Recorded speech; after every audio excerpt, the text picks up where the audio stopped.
Alrighty, welcome back to another thrilling installment of Free Read Fridays. I'm your intrepid narrator Fraggith, and today we're going to be reading more of The Lazarus Effect by Frank Herbert and Bill Ransom. Previously on, we're mostly just getting like brief sketches and setting notes and introductions to characters. I don't think we have any further character introductions. Simone Roxack is going to have a perspective-based character introduction, but it's going to be brief. That's not for a little while yet, I don't think. But so far we've been introduced, and I still have not posted. I'll do that after I'm done this. I'll get a list of names and terms that the book uses because they're kind of out there. Um, I'm going to try on the Discord. I'm going to try and make that a thing. I'm pretty impressed at how bumping that's been. So let's see. What's happened so far? Well, our very first thing that we see is an island sinking into the sea, and Duque's mother dying. His mother may or may not be Hallie Eckel from the Jesus incident. I'm not totally clear on that. Um, and that is taking place sometime after the events of the Jesus incident. Then we fast forward about, call it 400 years or 300 years. Um, and so humans have, if not thrived, then at least survived pretty well on the surface of Pandora. And by surface, I mean that um,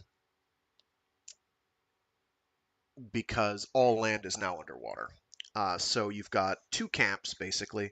You have the mermen, who live in underwater sea complexes, um, who are what we would recognize as human, and you've got the islanders, who are rather more mutated, and they live on bioengineered floating masses that they have to feed, they have to take care of, um, that they live on. They just float on the surface of the sea. They each have different terms for each other. There's a certain degree of racial tension going on. Um, so characters we've been introduced to. So far, we've been introduced to Duque, who is now attached at the hip, literally, to Vata, who is a human slash electrokelp hybrid. And she's old. Like Duque and her are old at this point, but they're still childlike in form. They've been alive for quite some time. They don't really hammer home the fact that they've been alive for literally centuries at this point, but that's what's going on. And Duque dreams her dreams, and she dreams him. It gets confusing quickly. Um, More about how that works will be revealed, or at least become slightly less obtuse by the time we get to the third book. Actually, it'll be in the third book that it becomes less obtuse. We've already got some idea of how that works if you were here for the Jesus incident. It's going to become more explicit. Somebody's shooting me messages. I'm going to put my phone on mute. It's actually important messages, but I don't need to answer them now. Let's see. We've been introduced to Izbushka, who is an islander who can't quite pass for Mermen, quote, normal, unquote, um, but very much wants to join the Mermen because societal pressure. It's what he wants to do. Also, so that he can find out, have access to their historical logs, specifically historical information regarding ship. We've been introduced to what's his name? What's his name? Ward Keel, who is Chief Justice on the islands for a committee that basically determines the Committee of Vital Forms. Basically, they determine what mutant-born children are allowed to live, which is a brutal job. Um, and it's mostly about, can this birthed entity survive and contribute to society at large? Um, will what they possibly potentially could contribute outweigh the costs of keeping them alive? And so sometimes he has to rule in the negative on that, and it's a bummer for everyone, especially for him. But he's got a dark secret, which we'll learn more about as we go on, but has already been hinted that his life is coming to an end, but we don't know when. We've been introduced to... Where are you? If only I could remember his name. He's a fisherman. Queets Twisp. Queets Twisp. And Brett. Um, they are fishermen. Queets Twisp has taken Brett under his wing and to teach him how to do fisherman things. And they fish. That's kind of it so far.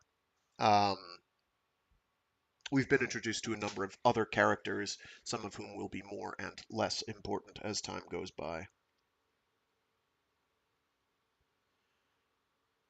Oh, okay, one of those is important, but I don't have to worry about that for a few hours. The other one is a communique I'm having with someone about some books. So, that'll be important later. I'm going to assume they don't have to message me again. Yeah, so that pretty much gets us caught up. This book runs under the operating principle that you've got a whole bunch of different character threads, and they're all going in fairly disparate directions, and eventually they start intersecting. Um, I'm sure I've read some books on stream that have done this. This is a fairly extreme example. Um, the Jesus incident is a good example. This is a very stark example. There's one or two of the expanded Star Wars canon that do a fairly good job of this, where you've got basically like 4 different adventures happening simultaneously that come together in the end. This is kind of like that. The pacing is going to seem pretty slow, but things are going to be rolling quicker than you think. I can promise that. It's kind of what blew me away about it the first time I read it. I was like, is anything going to happen? And it's like, then things are happening, and you're like, wait a minute, that's a lot that just happened. What do I do with this knowledge? Yeah. So that's gonna about do it. Let's get rocking and or rolling here. Yep. Okay, I got the page. Very good. And we will get some more of the Lazarus effect into people.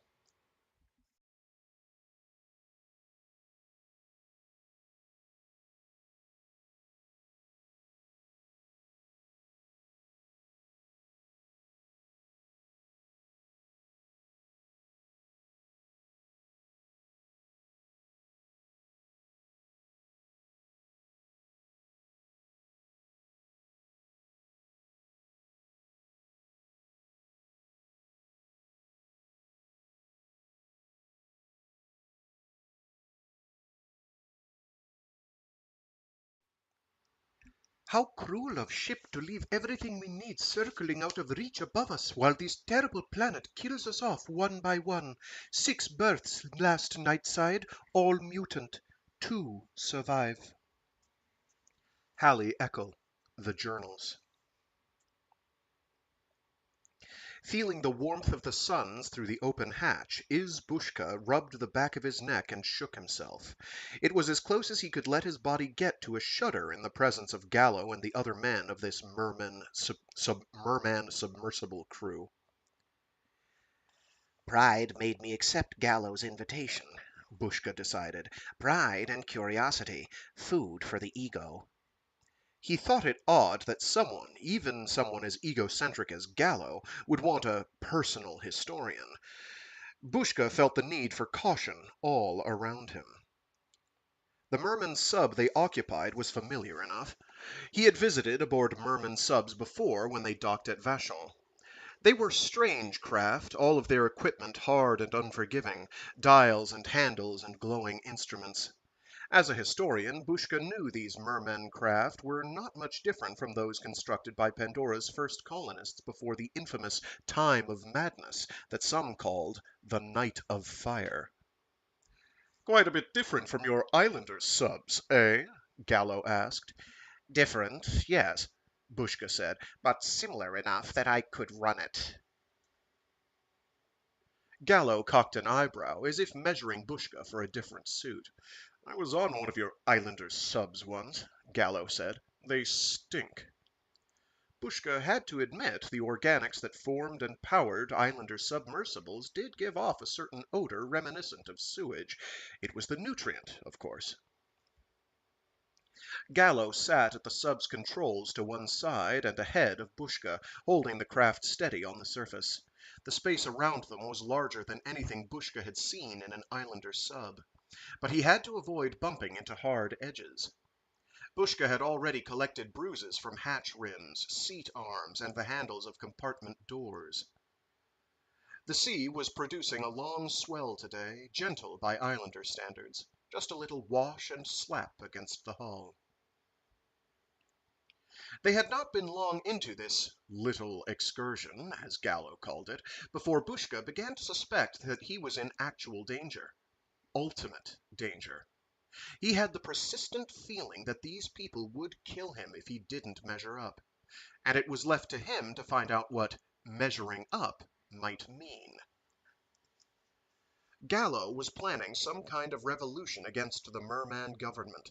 That much was clear from the idle chatter. The movement, he called it. Gallo and his green dashers and his launch base one. All mine, he said. It was so explicit and unmistakable that Bushka felt the ages-old fear that crept up on those who dared record history while it happened, all down the ages. It had a sweaty side. Gallo and his men were revealed as conspirators who talked too much in the presence of an ex-islander. Why did they do that? It was not because they truly considered him one of their own. Too much innuendo indicated otherwise, and they didn't know him well enough to trust him, even as Gallo's personal historian. Bushka was sure of that. The answer lay there, obvious to someone of Bushka's training, all of that historical precedent upon which to draw. They did it to trap me. The rest of it was just as obvious. If he were implicated in Gallo's scheme, whatever that turned out to be, then he would be Gallo's man forever because it would be the only place he could go. Gallo did indeed want a captive historian in his service, and maybe more. He wanted to go down in history on his own terms. He wanted to be history. Gallo had made it clear that he had researched Bushka, the best Islander historian. Young and lacking some practical experience, that was how Gallo rated him, Bushka realized. Something to be molded. And there was the terrifying attractiveness of that other appeal. We are the true humans, Gallo said. And point by point he had compared Bushka's appearance to the norm, concluding, "You're one of us. You're not a mute." One of us. There was power in that, particularly to an islander, and particularly if Gallo's conspiracy succeeded. But I'm a writer, Bushka reminded himself. I'm not some romantic character in an adventure story.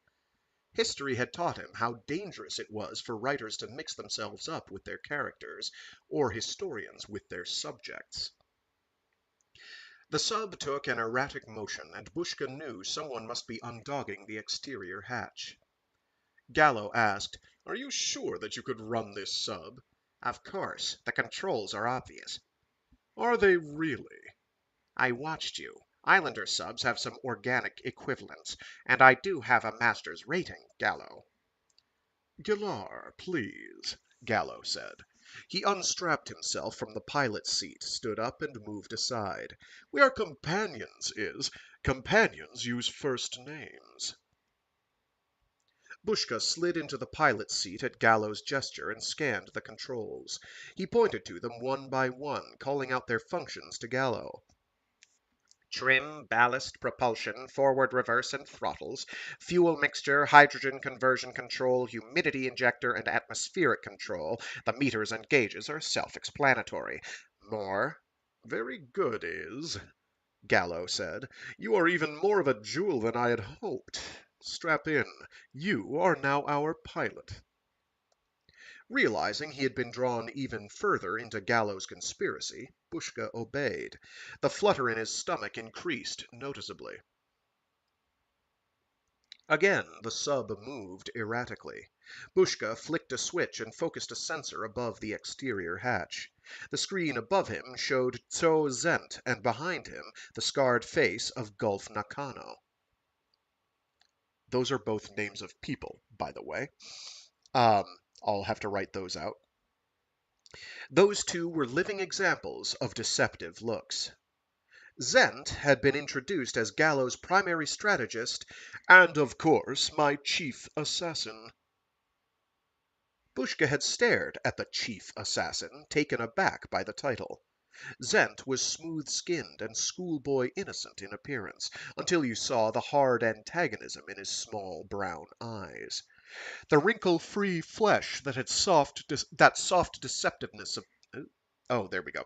The wrinkle-free flesh had that soft deceptiveness of someone powerfully muscled by much swimming. An airfish scar puckered at his neck. Zent was one of those mermen who preferred the fish to the air tanks, an interesting insight. Then there was Nakano, a giant with hulking shoulders and arms as thick as some human torsos, his face twisted and scarred by burns from a merman rocket misfiring. Gallo had already told Bushka the story twice, and Bushka got the impression that he'd hear it again. Nakano allowed for a few wispy beard hairs to grow from the tip of his scarred chin. Otherwise he was hairless, the burn scars prominent on his scalp, neck, and shoulders. I saved his life, Gallo had said, speaking in Nakano's presence as though the man were not there. He will do anything for me. But Bushka had found evidence of human warmth in Nakano, a hand outstretched to protect the new companion from falling. There was even a sense of humor. We measure some experience by counting bruises, Nakano had said, smiling shyly. His voice was husky and a bit slurred. There was certainly no warmth or humor in Zent. Writers are dangerous, he'd said when Gallo explained Bushka's function. They speak out of turn. Writing history while it happens is always dangerous business, Gallo agreed, but no one else will see what is right until we are ready. That's an advantage. It had been at this point that Bushka fully realized the peril of his position. They had been in the sub, 70 clicks from the Mermen base, anchored on the fringes of a huge kelp bed. Both Gallo and Zent had that irritating habit of speaking about him as though he were not present. Bushka glanced at Gallo, who stood, back to the pilot's couch, peering out one of the small plasglass ports at whatever it was that Zent and Nakano were making ready out there. The grace and beauty of Gallo had taken on a new dimension for Bushka, who had marked Gallo's deep fear of disfiguring accidents. Nakano was a living example of what Gallo feared most. Another chanted notation went into Bushka's true history, the one he elected to keep only in his mind in the ages-old Islander fashion. Much of Islander history was carried in memorized chants, rhythms that projected themselves naturally, phrase by phrase. Paper was fugitive on the islands, subject to rot, and where could it be stored that the container itself would not eat it? Permanent records were confined to plasbooks and the memories of chanters. Plasbooks were only for the bureaucracy or the very rich. Anyone could memorize a chant. Galar fears the scars of time, Bushka chanted to himself. Time is age, and age is time. Not the death, but the dying. If only they knew, Bushka thought. He brought a notepad from his pocket and scribbled 4 innocuous lines on it for Gallo's official history. Date, time, place, people. Zent and Nakano entered the cabin without speaking. Seawater slopped all around them as they took up positions in seats beside Bushka. They began a run-through on the sub's sensory apparatus. Both men moved smoothly and silently, grotesque figures in green-striped, skin-tight dive suits. Camouflage had been Gallo's response to Bushka's unasked question when he first saw them. Gallo watched with quiet approval until the checklist had been run, then said, "Get us under way, is. Course 325 degrees. Hold us just beneath wave turbulence." "Check." Bushka complied, feeling the unused power in the craft as he gentled it into position. Energy conservation was second nature to an islander, and he trimmed out as much by instinct as by the instruments. "Sweet," Gallo commented. He glanced at Zent. "Didn't I tell you?" Zent didn't respond, but Nakano smiled at Bushka. "You'll have to teach me how you do that," he said. "So smooth." "Sure." Bushka concentrated on the controls, familiarizing himself with them, sensing the minute responses transmitted from water to control surface to his hands. The latent power in this merman craft was tempting. Bushka could feel how it might respond at full thrust. It would gulp fuel, though, and the hydrogen engines would heat. Bushka decided he preferred islander subs. Organics were supple, living warm. They were smaller, true, and vulnerable to the accidents of flesh, but there was something addictive about the interdependence, life depending on life. Islanders didn't go blundering about down under. An islander sub could be thought of as just big valves and muscle tissue, essentially a squid without a brain or guts. But it gave a pulsing ride, soothing and noiseless. None of this humming and clicking and metal throbbing, none of these hard vibrations in the teeth. Gallo spoke from close to Bushka's ear. "Let's get more moisture in the air, Is. You want us all to dry out?" "Here." Nakano pointed at a dial and alphanumerical readout above Bushka's head on the sloping curve of the hull. A red 21 showed on the air moisture repeater. "We like it above 40%. Bushka increased humidity in gentle increments, thinking that here was another Mermen vulnerability. Unless they became acclimated to topside existence, in the diplomatic corps or some commercial enterprise, mermen suffered from dry air, cracked skin, lung damage, bloody creases in exposed soft tissues. Gallo touched Zent's shoulder. "Give us the marks on Guimi's island." Zent scanned the navigation instruments while Bushka studied the man furtively. What was this? Why did they want to locate Guimi's? It was one of the poorest islands, barely big enough to support 10,000 souls just above the lip of malnutrition. Why was Gallo interested in it? "Grid and vector 5, Zent said. 280 degrees, 8 kilometers. He punched a button. "Mark." The navigation screen above them came alight with green lines, grid squares and a soft blob in one of them. "Swing us around to 280 degrees, Is," Gallo said. "We're going fishing." Fishing? Bushka wondered. Subs could be rigged for fishing, but this one carried none of the usual equipment. He didn't like the way Zent chuckled at Gallo's comment. "The movement is about to make its mark on history," Gallo announced. "Observe and record, Is." The movement, Bushka thought. Gallo always named it in capital letters, and frequently with quotation marks, as though he saw it already printed in a plasbook. When Gallo spoke of the movement, Bushka could sense the resources behind it, with nameless supporters and political influence in powerful places.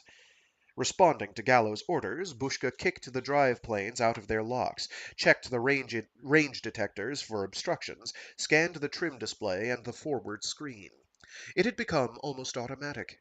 The sub glided into an easy descent as it came around on course. "Depth vector coming up," Zent said, smiling at Bushka. Bushka noted the smile in the reflections of the screens and made a mental note.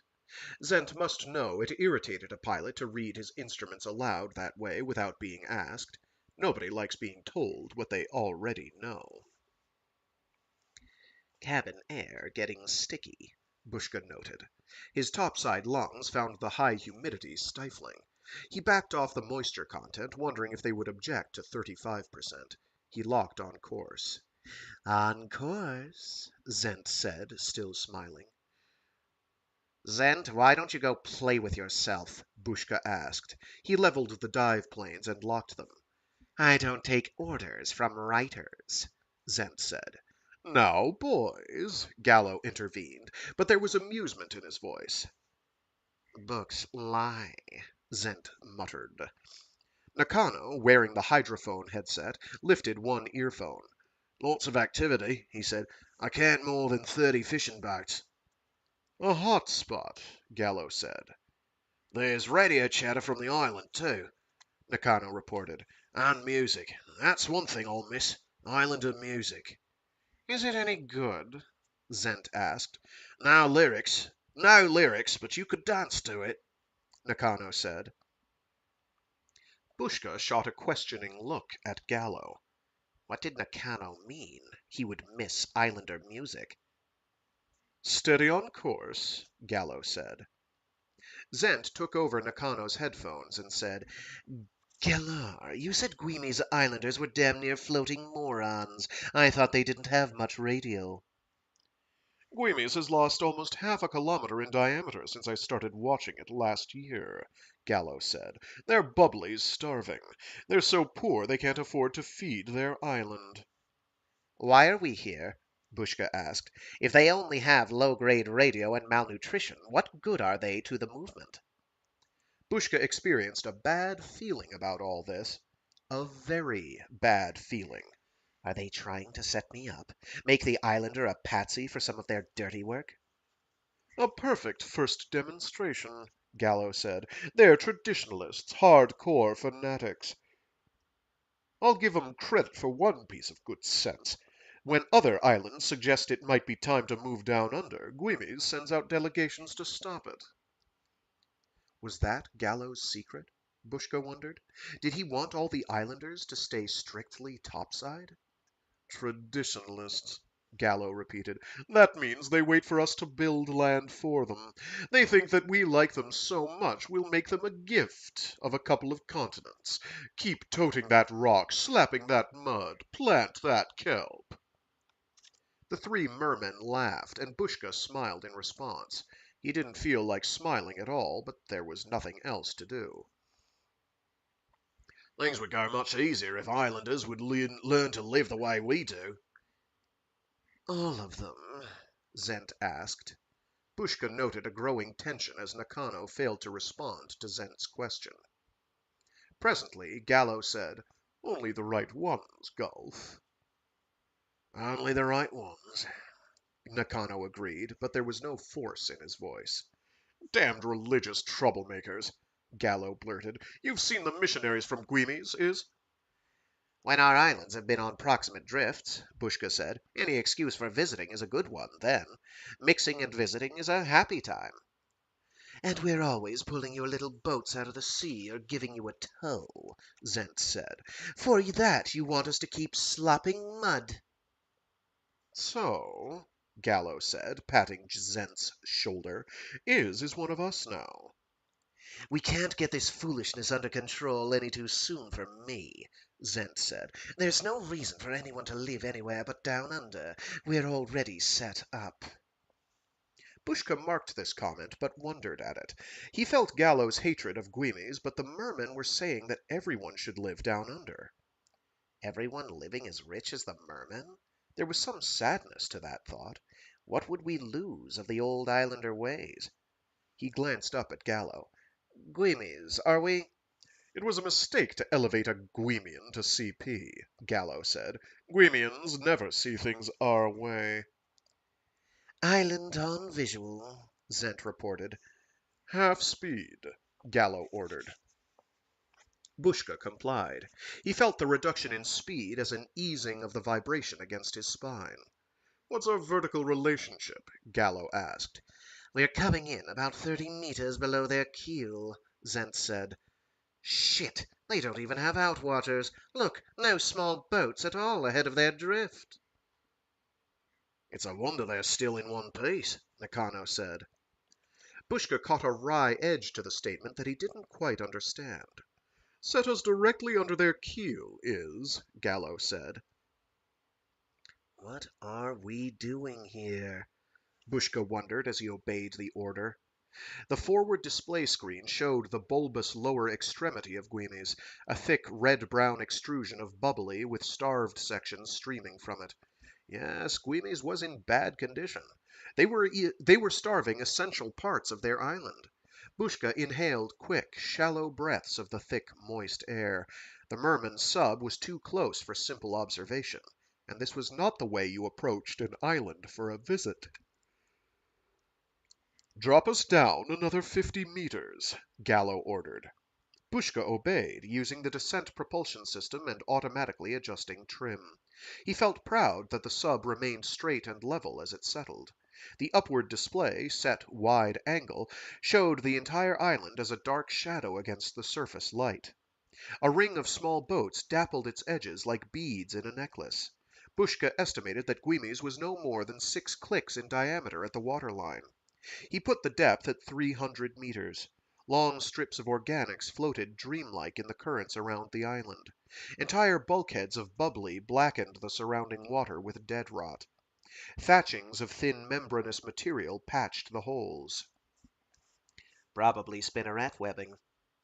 Bushka saw raw sewage pumping out of a valve off to his right, sure evidence that the Guimes nutrient plant had suffered a major breakdown. Can you imagine how that place smells? Zent asked. Very nice on a hot day, Gallo said. Guimes needs help, Bushka offered. and they're going to get it, Zent said. Look at all the fish around them, Nakano said. I'll bet the fishing's real good right now. He pointed at the upward display as a giant scrubberfish, almost 2 meters long, floated past the external sensor. Half the fish's whiskers had been nibbled away, and the one visible eye socket was empty and white. It's so rotten around here that even the scrap fish are dying, Zent said. If the island's this sick, you can bet the people are in sad shape, Nakano added. Bushka felt his face get red and pressed his lips shut tight. Those boats all around, maybe they're not fishing, Zent said. Maybe they're living on their boats. The whole island is a menace, Gallo said. There must be all kinds of diseases up there. There's probably an epidemic in the whole system of organics. Who could live in shit and not be sick? Zent asked. Bushka nodded to himself. He thought he had figured out what Gallo was doing here. He's brought the sub in close to confirm their desperate need for help. why can't they see the obvious? Nakano said. He patted the hull beside him. Our subs don't need nutrients slopped all over them. They don't rot or oxidize. They don't get sick or make us sick. Gallo, watching the upward display, tapped Bushka's shoulder. Down another 15 meters is. We still have plenty of room under us. Bushka complied, and again it was that smooth, steady descent that brought an admiring look from Nakano.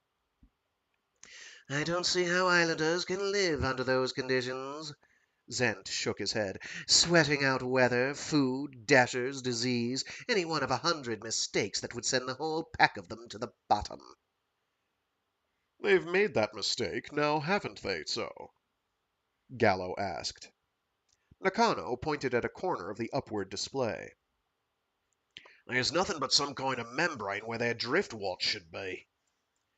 Bushka looked and saw a dark patch of spinneret webbing where the large corneal bubble should have been, the observer tucked safely behind it watching for shallows, coordinating with the outwatchers. No drift watch. Guimes probably had lost its course correction system too. They were in terrible condition. Guimes would probably do anything for the offer of help. The corneal bubble has died, Bushka told them. They've patched it over with spinneret webbing to keep water tight. How long do they think they can drift blind before scraping bottom someplace? Nakano muttered. There was anger in his voice. They're probably up there praying like mad for ship to come help them, Zent sneered.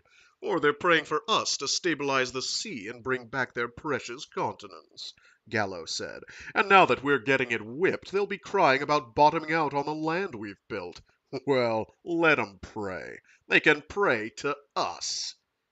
Gallo reached over Zent's shoulder and flipped a switch. Bushka scanned the displays. Up, down, forward, aft, the sub's complement of tools sprang out of their hull sheaths, all glittering and sharp. Deadly. So that's what Zent and Nakano had been doing out there topside, Iz realized. They'd been checking manipulators and mechanical arms.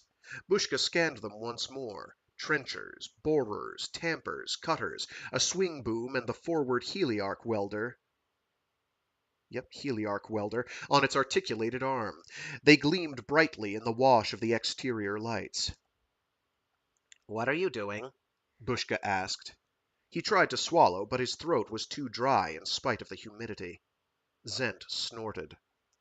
Bushka felt repelled by the look on Zent's face, a smile that touched only the corners of his mouth, no humor at all in those bottomless eyes. Gallo gripped Bushka's shoulder with a powerful and painful pressure. "Take us up, Iz." Bushka glanced left and right. Nakano was flexing his powerful hands and watching a sensor screen. Zent held a small needle burner with its muzzle carelessly pointed at Bushka's chest. "Up," Gallo repeated, emphasizing the order with increased pressure on Bushka's shoulder. But we'll cut right through them, Bushka said. He felt his breath pumping against the back of his throat. The awareness of what Gallo intended almost gagged him. They won't have a chance without their island. The ones who don't drown right away will drift in their boats until they starve. Without the island's filtration system, chances are they'll die of thirst before they starve, Gallo said. They'd die anyway. Look at them. Up! Zent waved the needle burner casually and pressed his left phone tighter to his ear.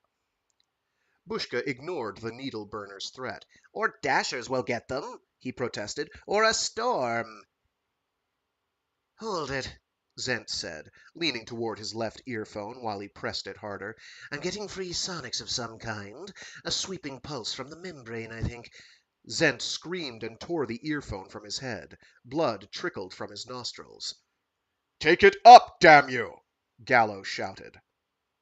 Nakano kicked the locks off the dive planes and reached across Bushka to blow the tanks. The sub's nose tipped upward. Bushka reacted with a pilot's instincts. He fed power to the drivers and tried to bring them onto an even keel, but the sub was suddenly a live thing, shooting upward toward the dark bottom of Guimi's island. In 2 blinks they were through the bottom membranes and into the island's keel. The sub kicked and twisted as its exterior tools hacked and slashed under the direction of Nakano and Gallo. Zent still sat bent over, holding his ears with both hands. The needle burner lay useless in his lap. Bushka pressed hard against his seat back while he watched in horror the terrible damage being done all around. Anything he did to the controls only added to the destruction. They were into the island now. They were into the island center now, where the high-status islanders lived, where they kept their most sensitive equipment and organics, their most powerful people, their surgical and other medical facilities. The cold-blooded slashing of blades and cutters continued, visible in every screen, felt in every lurch of the sub. It was eerie that there could be this much pain and not a single scream. Soft, living tissue was no match for the hard, sharp edges that the sub intruded into this nightmare scene. Every bump and twist of the sub wrought more destruction. The displays showed bits and pieces of humanity now, an arm, a severed head. Bushka moaned, "They're people! They're people!" Everything he'd been taught about the sanctity of life filled him now with rebellion. Mermen shared the same beliefs. How could they kill an entire island? Bushka realized that Gallo would kill him at the first sign of resistance. A glance at Zent showed the man still looking stunned, but the bleeding had stopped, and he had recovered the burner. Nakano worked like an automaton, shuttling power where necessary as cutters and torches continued their awful havoc in the collapsing island. The sub had begun to twist on its own, turning end for end on a central pivot. Gallo wedged himself into a corner beside Zent, his gaze fixed on the display screens, which showed island tissue melting away from the heliarcs, which I think is an abbreviation of helium arc welders, but I'm not sure. Or just they're shiny. I don't know. There's no definition given. There is no ship, Gallo exulted. You see, would ship allow a mere mortal to do such a thing? He turned emotion-glazed eyes on Bushka at the controls. I told you, ship's an artifact, a thing made by people like us. God. There is no God. Bushka tried to speak, but his throat was too dry. Take us back down, Gallo ordered. What are you doing? Bushka managed. I challenge ship, Gallo said. Has ship responded? A wild laugh issued from his throat. Only Zent joined it. Take us down, I said, Gallo repeated. Driven by fear, Bushka's pilot-conditioned muscles responded, shifting trim ballast, adjusting planes. And he thought, if we get out fast, some of this island may survive. Gently, he maneuvered the sub downward through the wreckage left by its terrible ascent. Plasports and screens showed the water around them dim with blood, a dull gray in the harsh illumination from the sub's exterior lights. Hold us here, Gallo ordered. Bushka ignored the command, his gaze intent on the exterior carnage. Inert bodies and pieces of bodies glimpsed in the murk. Raw horror everywhere around him. A little girl's dancing frock with white lace ruffles in an ancient pattern floated past a port. Behind it could be seen strung out the remnants of someone's pantry, half a lover's portrait pasted against a remnant stone box, outline of a smile without eyes. Beyond the sub's hot lights, blood rolled and streamed, a cold gray fog reaching down the currents. I said, hold us here! Gallo shouted. Bushka continued to gentle the sub downward. A well of tears brimmed against his eyelids. Don't let me cry, he prayed. Damn it, I can't break down in front of these. No word in his memory could label what his companions had become. This realization burned its change in him. These three mermen were now lethal deviants. They would have to be brought before the committee. Judgment must be made. Nakano reached across Bushka and adjusted the ballast controls to bring the sub's descent to a stop. His eyes looked a warning. Bushka looked at Nakano through a swim of tears, then shifted his gaze to Zent. Zent still held his left ear, but he watched Bushka steadily, smiling that cold liver smile. His lips moved silently. Wait till I get you topside. Gallo reached across Zent's head to the heliarch controls. Take us straight ahead, he ordered.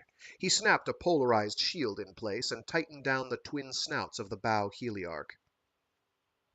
Bushka reached to his shoulder and brought his chest harness into place, snapping it closed at his side. He moved with purpose, which brought a questioning stare from Zent. Before Zent could react, Bushka kicked loose the dive planes, skewed the control surfaces to starboard, and blew the rear ballast tanks while he opened the bow valves. The sub surged over onto its nose and corkscrewed toward the bottom, spinning faster and faster. Nakano was thrown to the left by the force of the spin. Zent lost his needle burner while trying to grab for a support. His body was thrown against Gallo. Both men lay pinned between hull and control panels. Only Bushka, strapped in at the center of the spin, could move with relative ease. "You damn fool!" Gallo shouted. "You'll kill us all!" His right hand moving across the switches methodically, Bushka snapped off the cabin lights and all but the exterior bow light. Outside the glow of that one beacon, darkness clo Oh, outside the glow of that one dark Oh gosh. Outside the glow of that one beacon, darkness closed in, surrounding them with a gray murk in which only a few shreds of torn humanity drifted and sank. "You're not ship!" Gallo screamed. "You hear me, Bushka? It's just you doing this!" Bushka ignored him. "You can't get out of this, Bushka!" Gallo shouted. "You'll have to come up sometime, and we'll be there." He's asking if I mean to kill us all, Bushka thought. "You're crazy, Bushka!" Gallo shouted. Bushka stared straight ahead, looking for the first glimpse of bottom. At this speed, the sub would dig in and make Gallo's warning come true. Not even plasteel and plaz could withstand a twisting dive into the rocky bottom, not at this depth and this speed. "You gonna do it, Bushka?" That was Nakano, voice loud but level, and more than a little admiration in the question. For answer, Bushka eased the angle of the dive, but kept the hard spin, knowing his island-trained equilibrium could better withstand the violent motion. Nakano began to vomit, gagging and gasping as he tried to clear his throat in the heavy centrifugal pressure. The stench became a nauseating presence in the cabin. Bushka keyed his console for display of the sub's gas displacement. Notations showed ballast was blown with CO2. His gaze traced out the linked lines. Yes, exhausted cabin air was bled into the ballast system. Conservation of energy. Gallo had subsided into a low, growling protest while he struggled to crawl out against the force of the spin. "Not ship! Just another damn shit-eater! Gonna kill him! Never trust Islander!" Following the diagram in front of him, Bushka tapped out the valving sequence on the emergency controls. Immediately, an oxygen mask dropped in front of him from an overhead compartment. All other emergency oxygen remained securely in place. Bushka pressed the mask to his face with one hand, while his other hand bled CO2 from the ballast directly into the cabin. Zent began gasping. Gallo moaned. "Not ship!" Nakano's voice gurgled and rasped, but the words were clear. "The air! He's going to smother us!"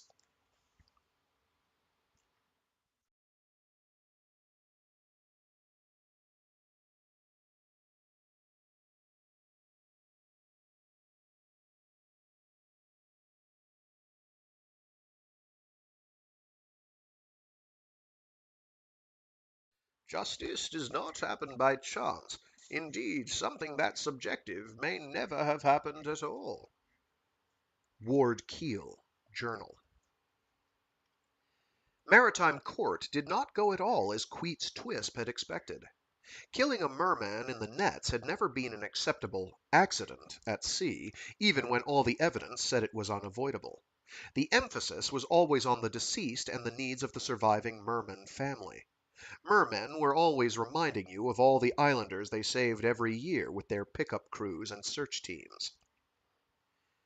Twisp walked the long, mural-distorted hallway out of maritime offices, scratching his head.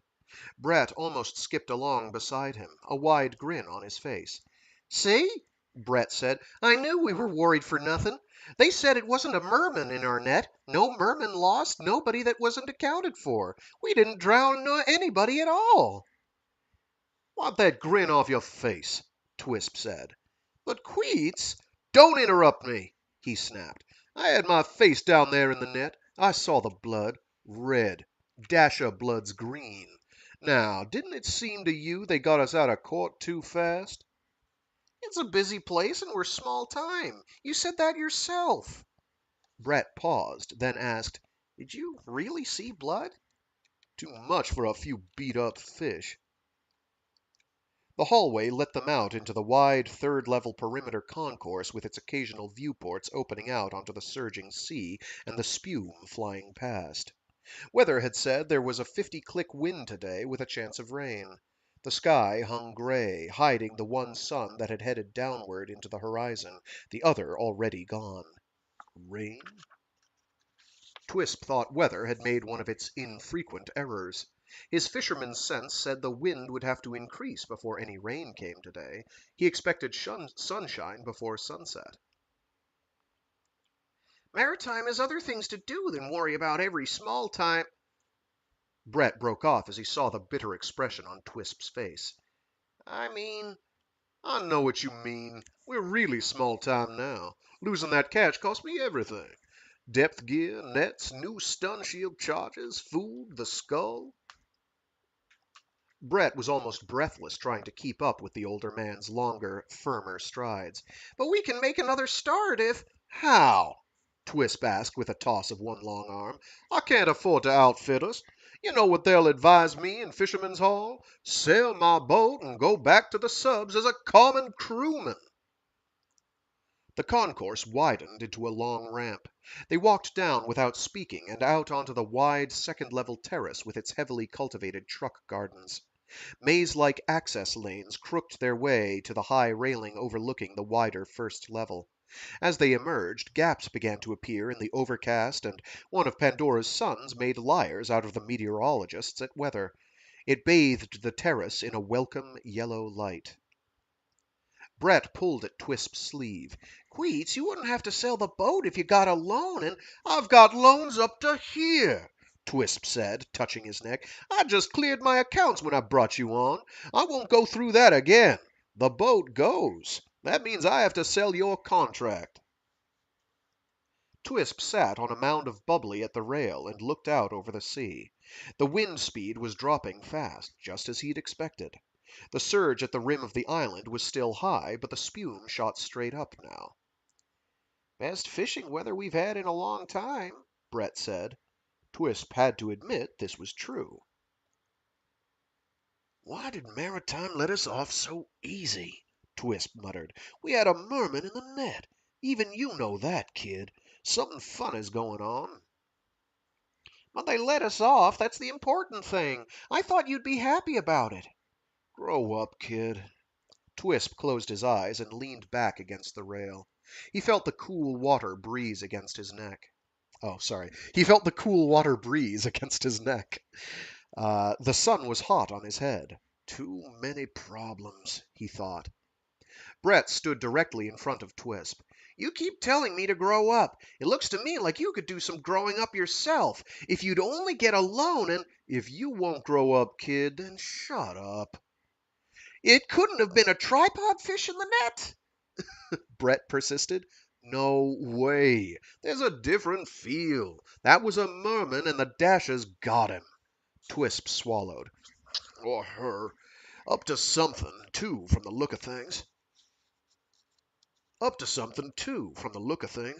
Without changing his position against the rail, Twisp listened to the kid shift from foot to foot. Is that why you're selling the boat? Brett asked. Because we accidentally killed a merman who was where he wasn't supposed to be? You think the mermen will be out to get you now? I don't know what to think. Twisp opened his eyes and looked up at Brett. The kid had narrowed his overly large eyes into a tight squint, his gaze steady on Twisp. The merman observers at Maritime didn't object to the court's decision, Brett said. You're right, Twisp said. He jerked a thumb upward toward the Maritime offices. They are usually ruthless in cases like this. I wonder what we saw, or almost saw. Brett moved to one side and plopped himself onto the bubbly beside Twisp. They listened for a time to the thlup, thlup, thlup of waves against the island's rim. I expected to be sent down under, Twisp said, and you with me. That's what usually happens. You go to work for the dead merman's family, and you don't always come back topside. Brett grunted. Then, They'd have sent me, not you. Everybody knows about my eyes, how I can see when it's almost dark. The mermen would want that. Don't give yourself airs, kid.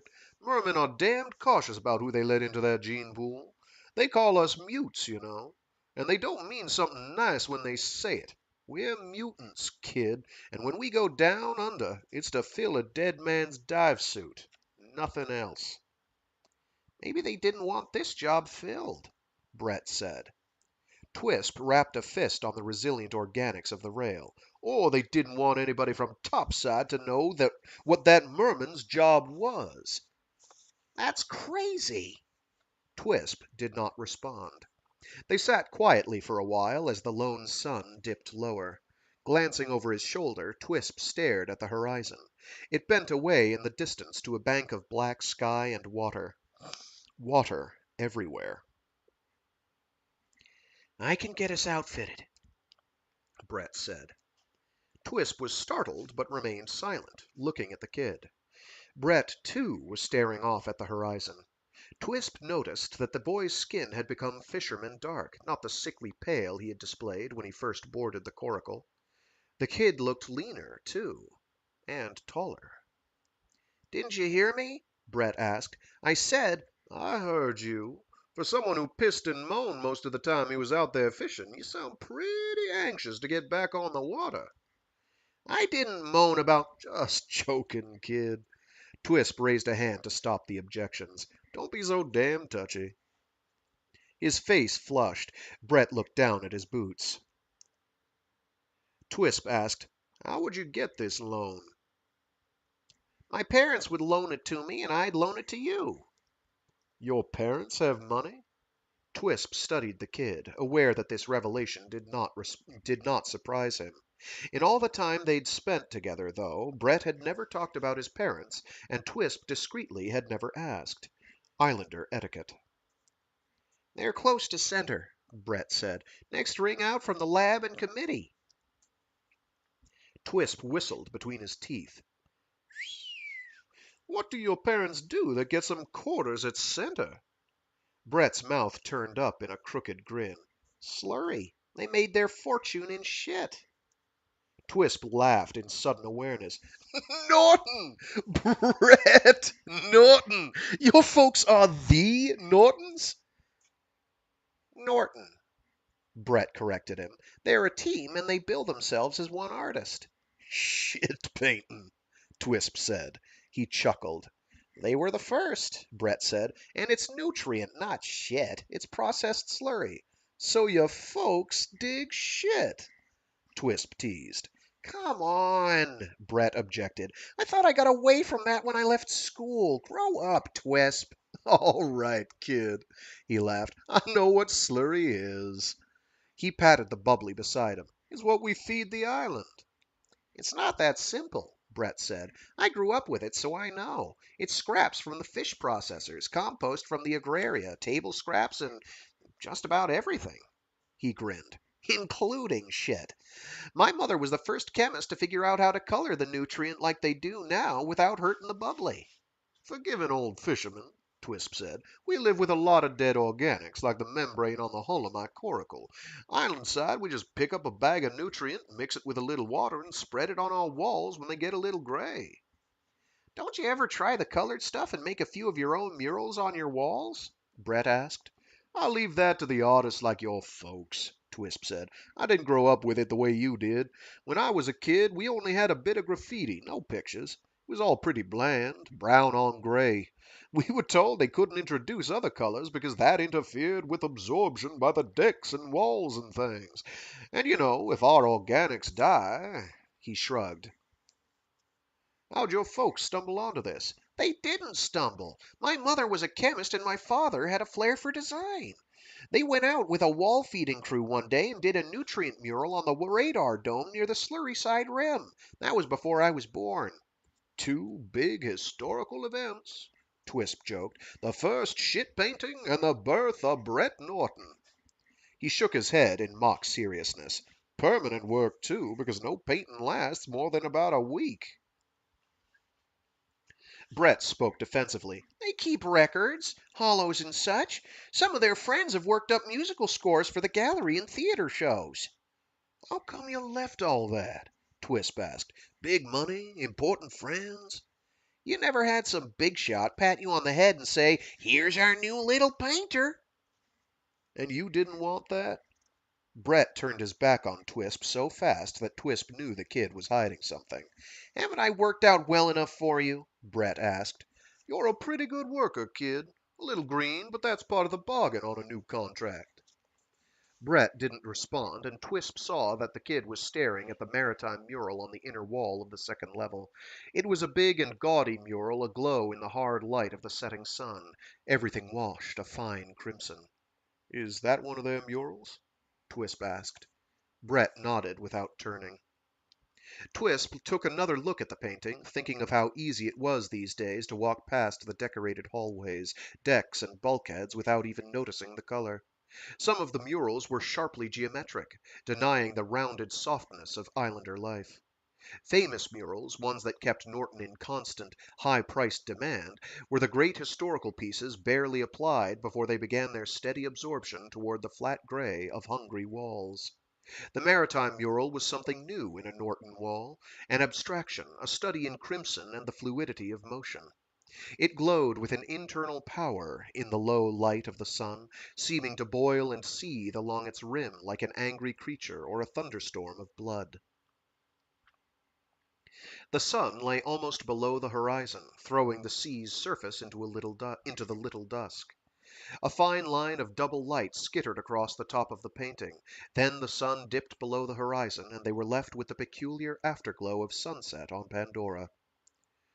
Brett, why didn't your parents buy your contract? Twisp asked. With your eyesight, it seems to me you'd have made a fine painter.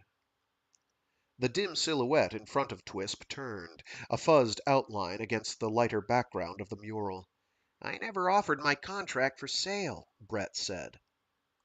Twisp looked away from Brett, oddly moved by the kid's response.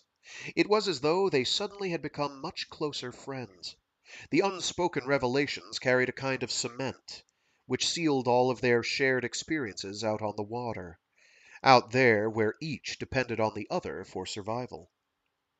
He doesn't want to sell his He doesn't want me to sell his contract, Twisp thought. He kicked himself for being so dense. It wasn't just the fishing. Brett could get plenty of fishing after his apprenticeship with Queets Twisp. The contract had increased in value simply because of that apprenticeship.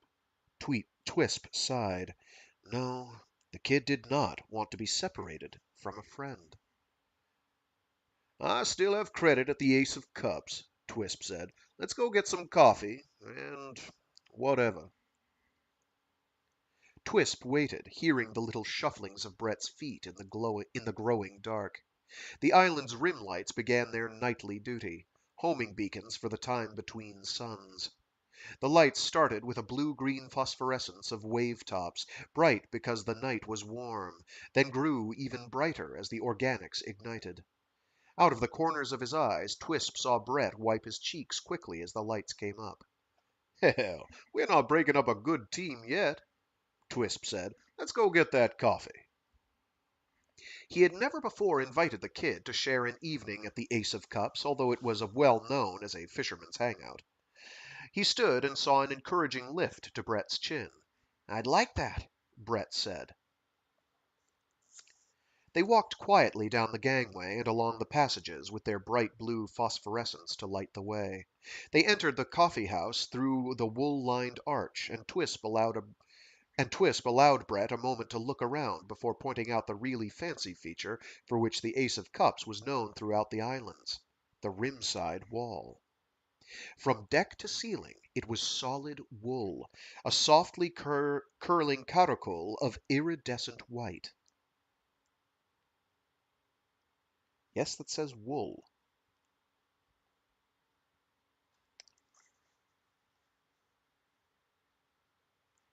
How do they feed it? Brett whispered. There's a little passageway behind it that they use for storage. They roll the nutrient on from that side.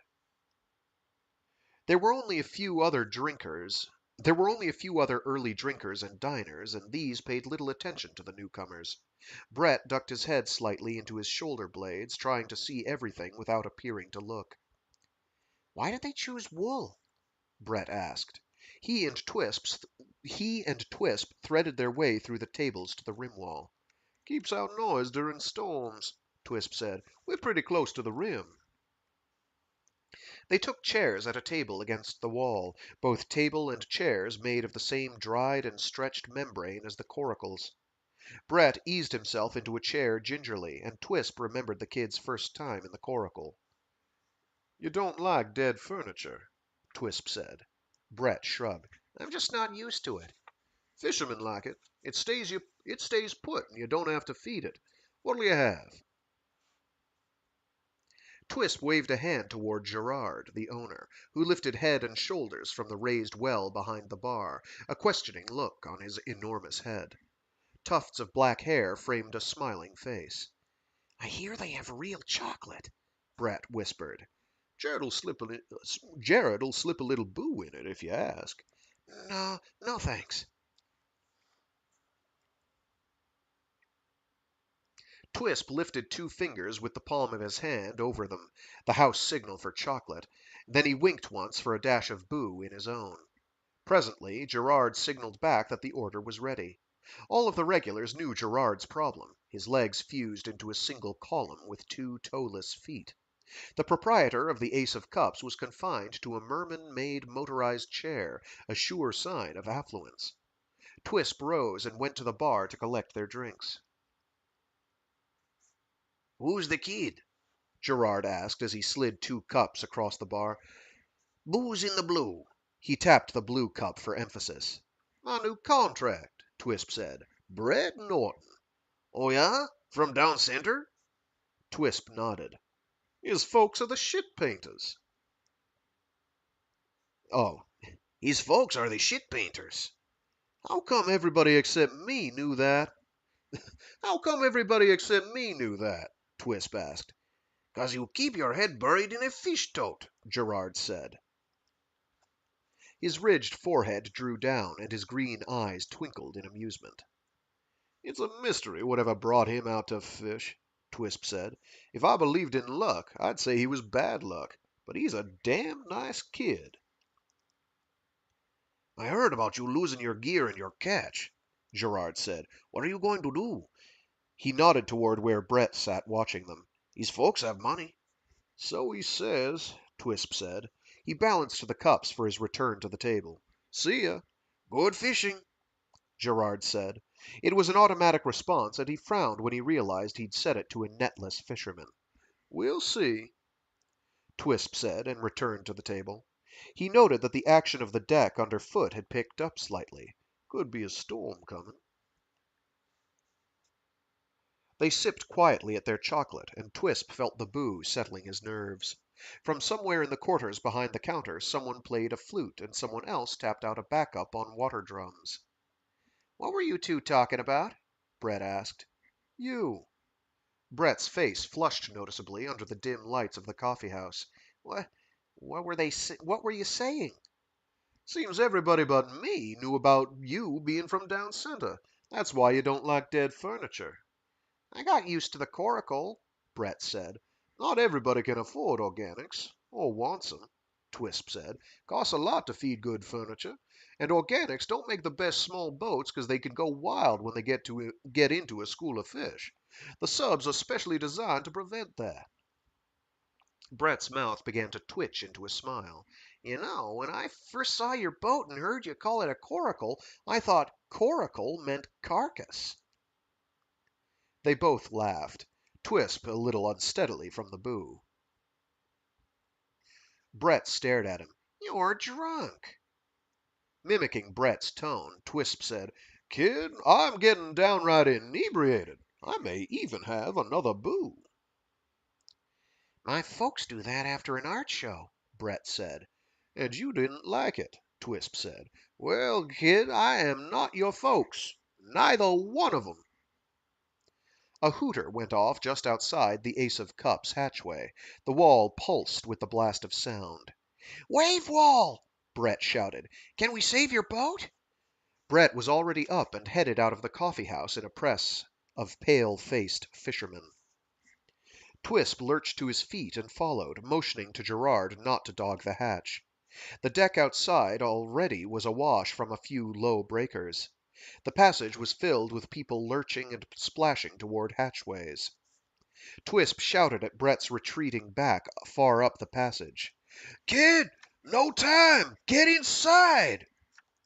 Brett didn't turn. Twisp found an extruded safety line and worked himself along it out onto the rim. Lights glared out there, throwing high contrast onto scurrying people, contorted faces. People were shouting all around, calling out names. Brett was out on the fishboat slip, tossing equipment into the coracle's cubby and lashing it down. As Twisp came up to him, Brett lashed a long line down to the coracle's bow cleat. The wind howled across them now, and waves were breaking over the outer bubbly of the slip, filling the normally protected lagoon with frothing white water. We can sink it and haul it up later, Brett shouted. Twisp joined him, thinking that the kid had learned this lesson from listening to some of the old-timers. Sometimes it worked, and certainly it was the only chance they had to save the coracle. All along the slip, other boats had been sunk, their lines dipping down sharply.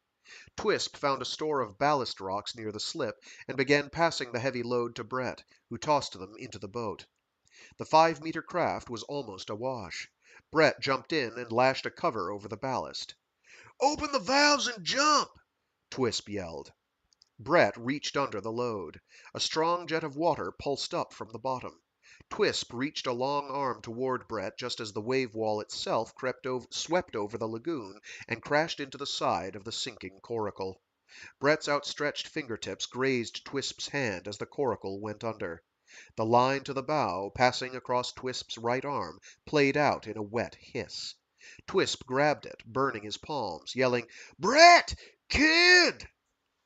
But the lagoon was a boil of white rage, and 2 other fishermen grabbed him and forced him, soaked and still shouting, down the passage and through the hatch into the Ace of Cups. Gerard, in his motorized chair, dogged the hatch against the incoming sea behind them. Twisp clawed at the resilient wool. "No! The kid's still out there!" Someone forced a warm drink of almost pure boo against his lips. The liquid gushed into his mouth, and he swallowed. The liquor washed through him in a soothing blankness. But it did not drive away the tingle of Brett's fingertips grazing his own. "I almost had him," Twisp moaned.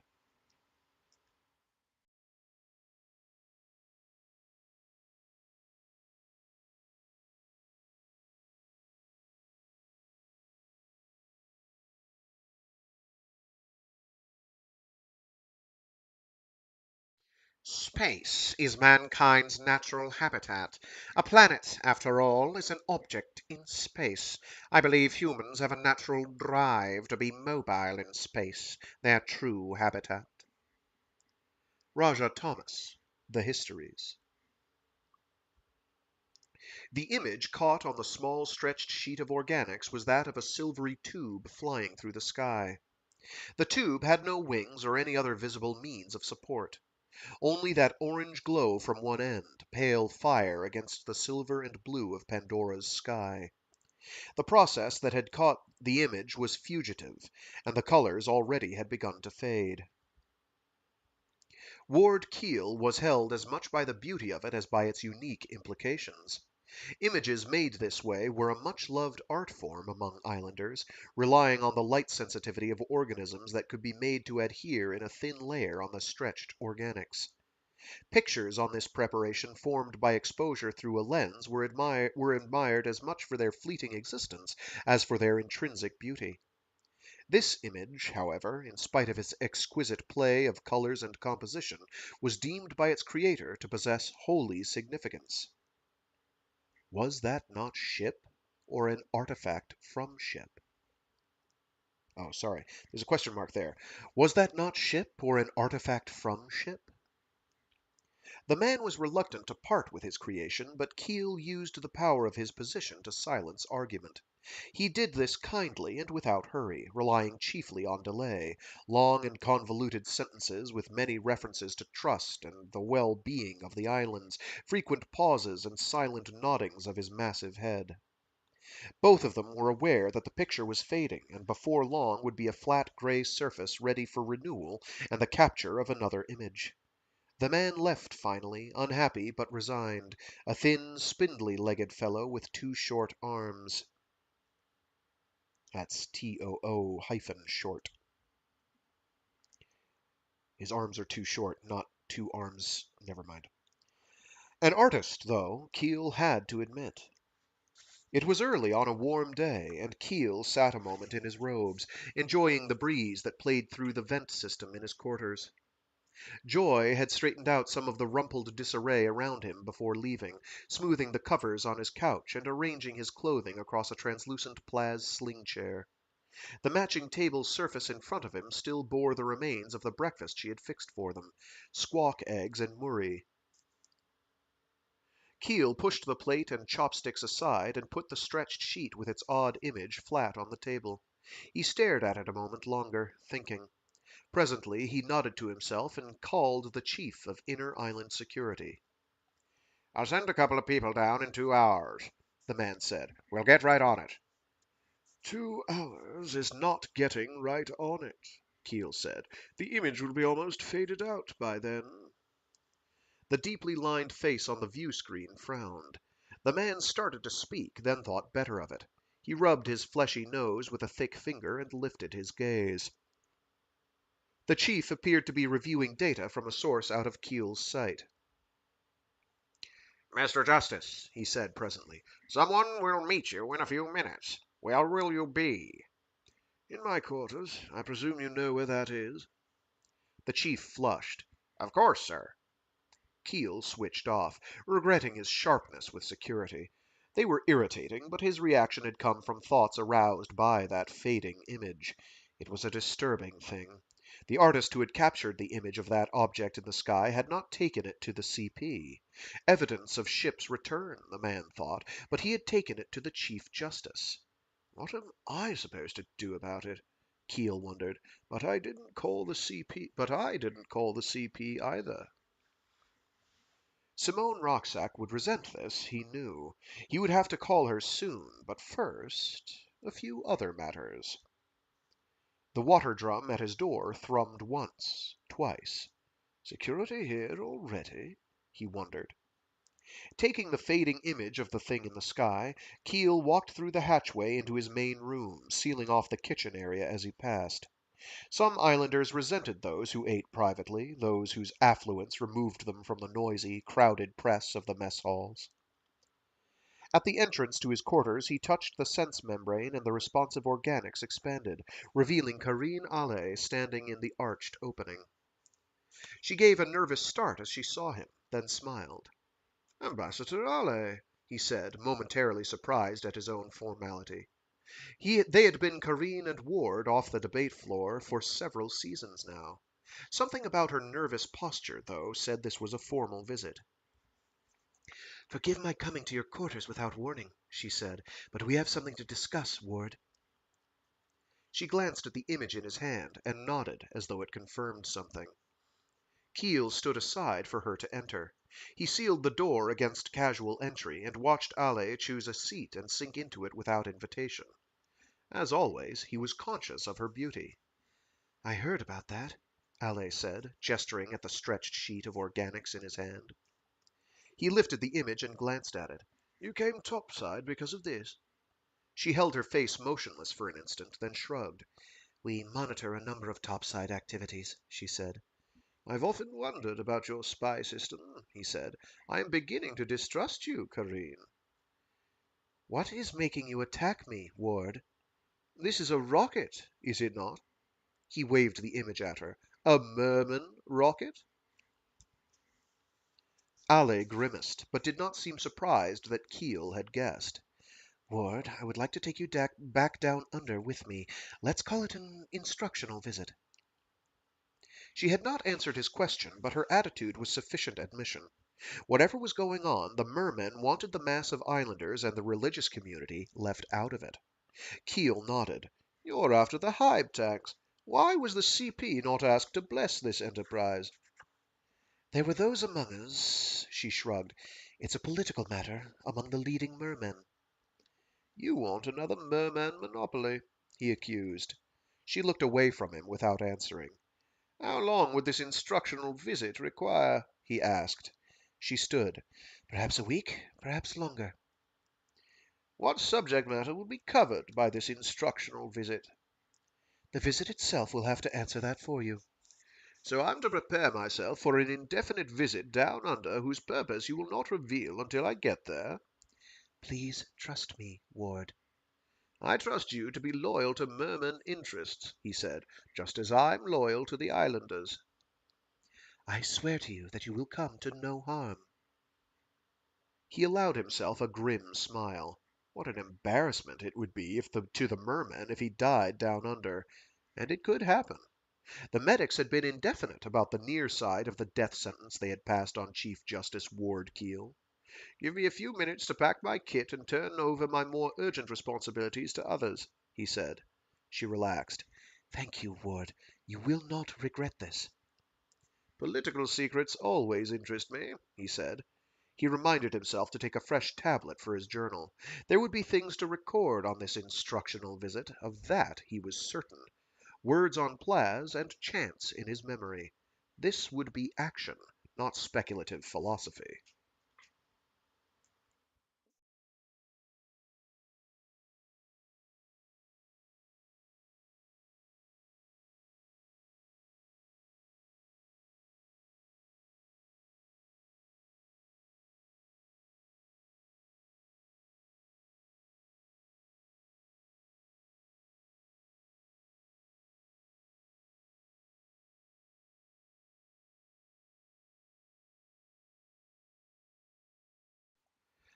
A planet-wide consciousness died with the kelp, and with it went the beginnings of a collective human conscience. Was that why we killed the kelp? Let me reread that because I think I mangled it. A planet-wide consciousness died with the kelp, and with it went the beginnings of a collective human conscience. Was that why we killed the kelp? Cato Peniel's collected works. Shadow Peniel's thickly braided dark black hair whipped behind him as he ran down the long corridor toward current control. Other mermen dodged aside as he passed. They knew Peniel's job. Word already had spread through the central complex. Unspecified trouble with a major island. Big trouble. At the double hatch of current control, Peniel did not pause to regain his breath. He undogged the outer hatch, ducked through and sealed the outer latch with one hand while spinning the dog for the inner hatch with his other hand. Definitely against procedural orders. He was into the hubbub of current control then, a place of low illumination. Long banks of instruments and displays glowed and flashed against two walls. CC's activity and displays told him immediately that his people were in the throes of a crisis. 8 screens had been tuned to remotes showing dark blotches of sea bottom strewn with torn bubbly and other island debris.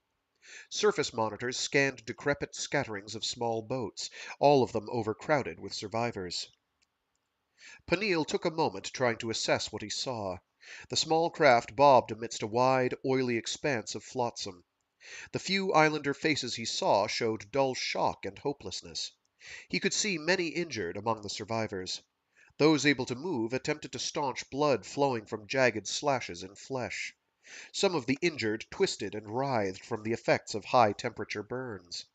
All of the small craft drifted nearly awash. One had been piled with bodies and pieces of bodies. An older woman with gray hair and stubby arms was being restrained in a long coracle, obviously to prevent her from throwing herself into the sea. There was no sound with the transmission, but Peniel could see that she was screaming. "What happened?" Peniel demanded. "An explosion?"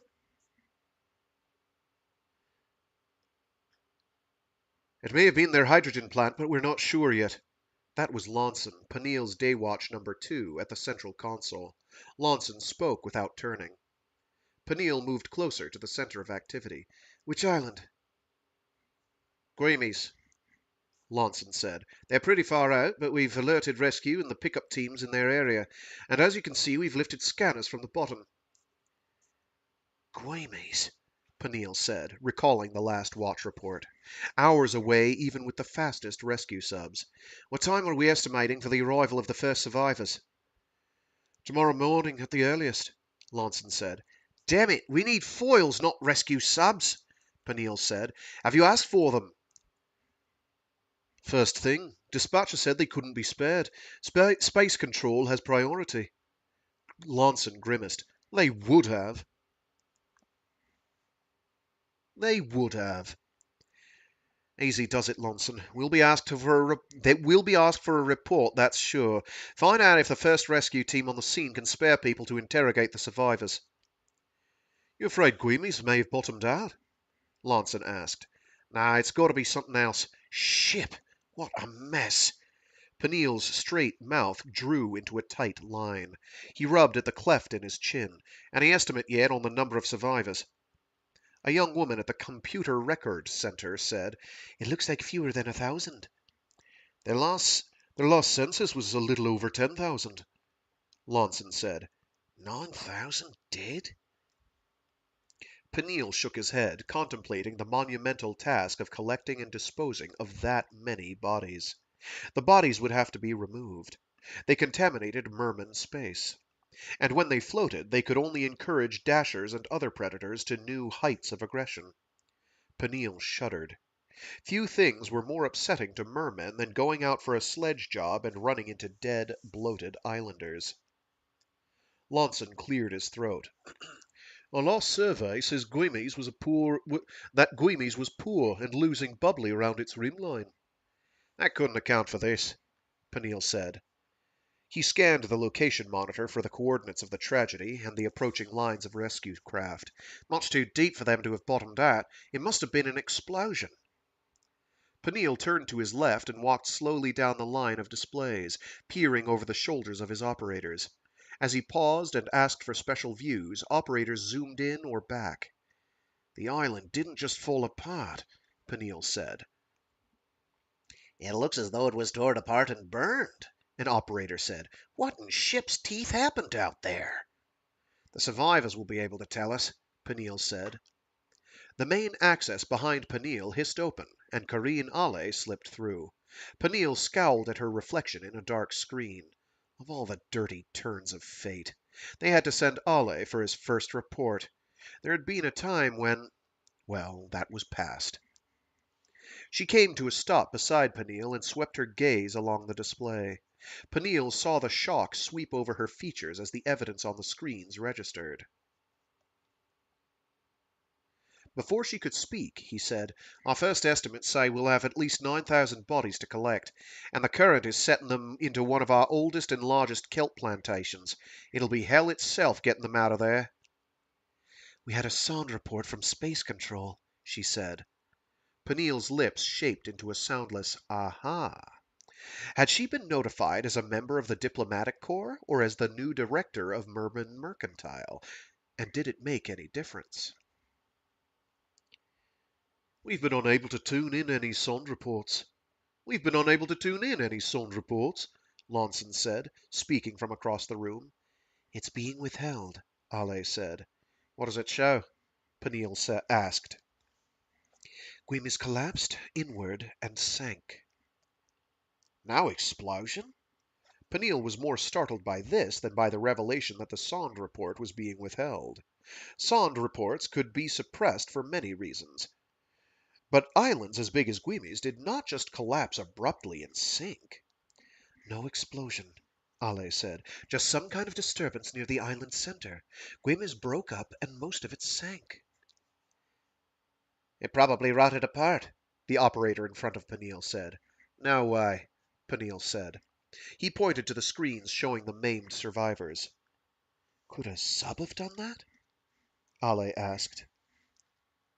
Peniel remained silent, shocked by the import of her question. Well? Ale insisted. It could have, Peniel said, but how could such an accident... Don't pursue it, Ale said. For now, forget that I asked. There was no mistaking the command in her voice. The grim expression on Ale's face added a bitterness to the order. It sent a pulse of anger through Peniel. What had that suppressed sonde view shown? When will we get the first survivors in here? Ale asked. About daybreak tomorrow, Peniel said. But I've asked for the first rescue team to assign interrogators. We could have... They are not to report on an open frequency, Ale said. But...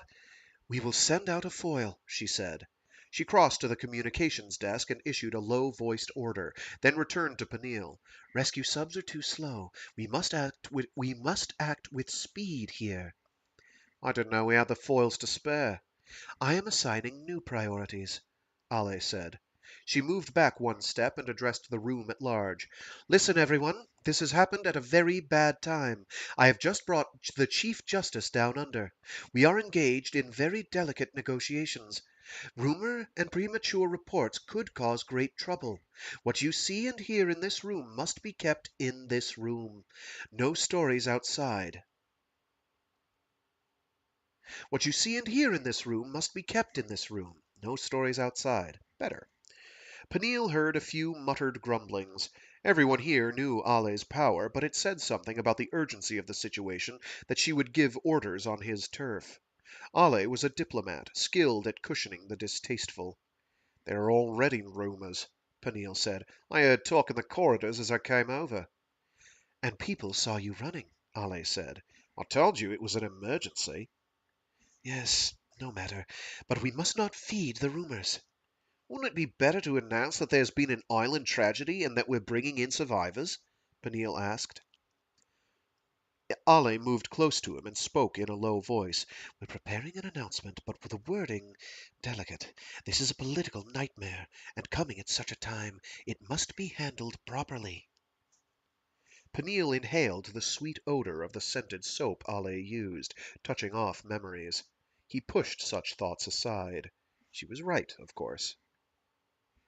The CP is from Guimes, Ale reminded him. Could islanders have done this? He asked. Possibly. There's widespread resentment of Guimes fanaticism. Still, if a sub did that, Peniel said, it was one of ours. Islander subs don't carry the hardware to do that kind of damage. They're just fishermen. Never mind who's sub, she said. Who would order such an atrocity, and who would carry it out? Ale once more studied the screens, an expression of deep concern on her face. She's convinced it was a sub, Peniel thought. That Zond report must have been dangerously revealing. One of our subs for sure. He began to sense the far-reaching political whiplash. Guimes, of all the places. Islanders and Mermen maintained an essential interdependency, which the Guimes tragedy could disrupt. Islander hydrogen, organically separated from seawater, was richer and purer, and the impending space shot increased the demand for the purest hydrogen. Movement visible through the plasport drew Peniel's dazed and wandering attention. A full squad of mermen swam by, towing a hydrostatically balanced sledge. Their dive suits flexed like a second skin, showing the powerful muscles at work. Dive suits, he thought. Even they were a potential for trouble. Islanders made the best dive suits, but the market was controlled by mermen.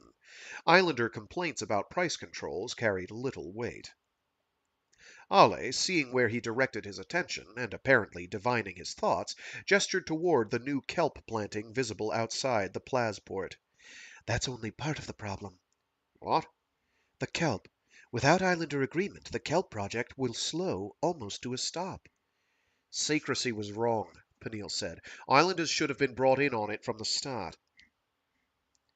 But they weren't, Ale said, and as we expose more land masses above the surface... She shrugged. The danger that islands will bottom out increases, Peniel said. I know. This is current control, remember? I'm glad you understand the political dangers, she said. I hope you impress this upon your people. I'll do what I can, he said, but I think it's already out of hand. Ale said something too low for Peniel to hear. He bent even closer to her. I didn't hear that. I said the more kelp, the more fish. That benefits islanders, too. Oh, yes, Peniel thought. The movements of political control made him increasingly cynical.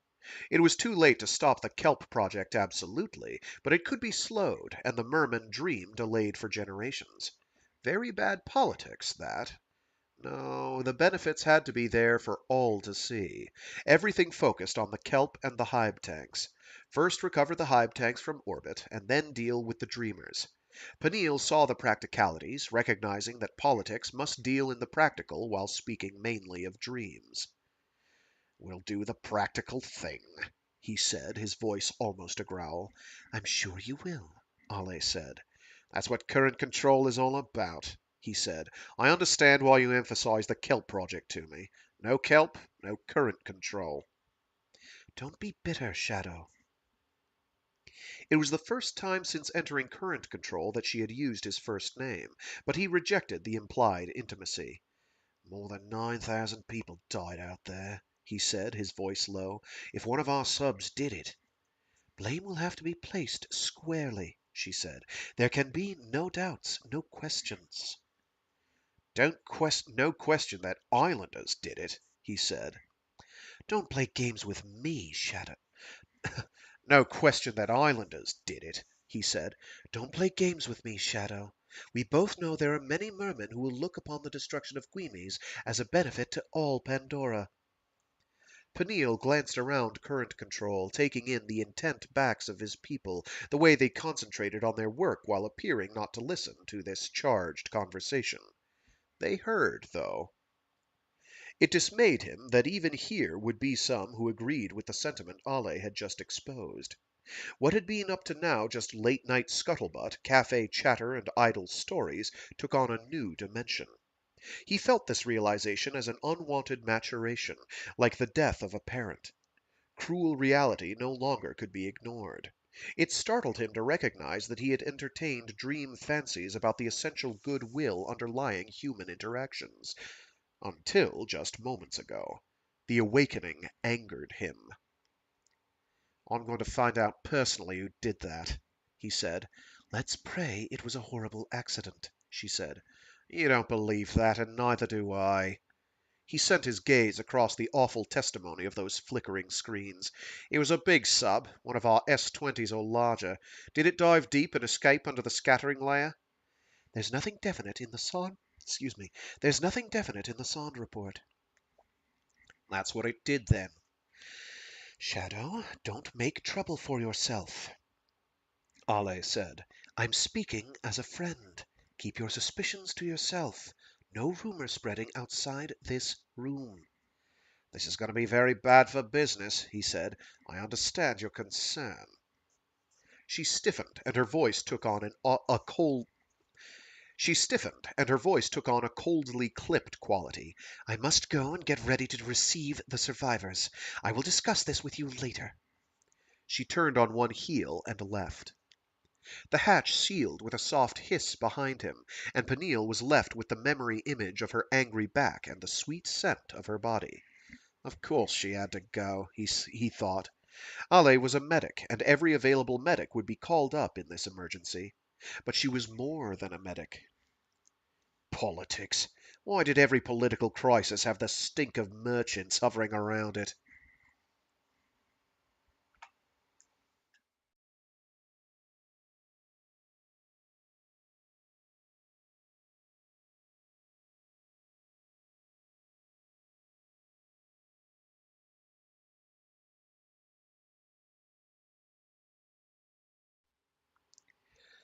Consciousness is the species God's gift to the Okay, we'll take it from the top. Consciousness is the species God's gift to the individual. Conscience is the individual God's gift to the species. In conscience you find the structure, the form of consciousness, the beauty. Kero Peniel. Translations from the Avata, the Histories. She dreams me, Duque said. His voice came strongly from the shadows at the edge of the great organic tub that he shared with Vata. A watcher ran to summon the CP. Indeed, Vata had begun to dream. They were specific dreams, part her own memories, part other memories she inherited from the kelp. Avata memories. These latter included human memories acquired through the kelp's highlighter vector, and other human memories gained he knew not how. But there was death and pain involved. There were even ship memories, and these were strangest of all. None of this had entered a human awareness in quite this way for generations. Ship, Duque thought. Ship moved through the void like a needle through wrinkled fabric, in at one place, out far away, and all in a blink. Ship once had created a paradise planet and planted humans on its surface, demanding, "You must decide how you will worship me." Ship had brought humans to Pandora, which was not a paradise, but a planet almost entirely seas, and those waters moved by the unruly cycles of two suns. A physical impossibility, had Ship not done it. All this Duque saw in the flashing jerks of Vata's dreams. Why did Ship bring its humans to me? Avata had asked. Neither humans nor Ship answered. And now Ship was gone, but humans remained. And the new kelp, that was Avata, now had nothing but a toehold in the sea, and its dreams filled Duque's awareness. Vata dreamed endlessly. Duque experienced her dreams as vision plays reproduced upon his senses. He knew their source. What Vata did to him had its own peculiar flavor, always identifiable, never to be denied. She dreamed a woman called Wheela, and another called Hallie Eckel. The Hallie dream disturbed Duque. He felt the reality of it, as though his own flesh walked those paths and felt those pains. It was Ship moving him through time. It was Ship moving him through time and other dimensions to watch a naked man nailed to a crosspiece. Duque knew that it was Hallie Eckel who saw this thing, but he could not separate himself from her experience. Why did some of the spectators spit on him and some weep? The naked man raised his head and called out, "Father, forgive them!" Duque felt it as a curse. To forgive such a thing was worse than demanding revenge. To be forgiven such an act, that could only be more terrible than a curse. The CP arrived in the Vata room. Even her bulky robes and long strides couldn't disguise the fine curves of her slim hips and ample breasts. Her body was doubly distracting because she was CP, and because she was imprisoned inside that Guimian face. She knelt above Duque, and the room immediately went silent except for the gurgle of the life support systems. Duque, the CP said, what occurs? It is real, Duque said. His voice came out strained and troubled. It happened. What happened, Duque? She asked. Duque sensed a voice far away, much farther away than the Hallie Eckel dream.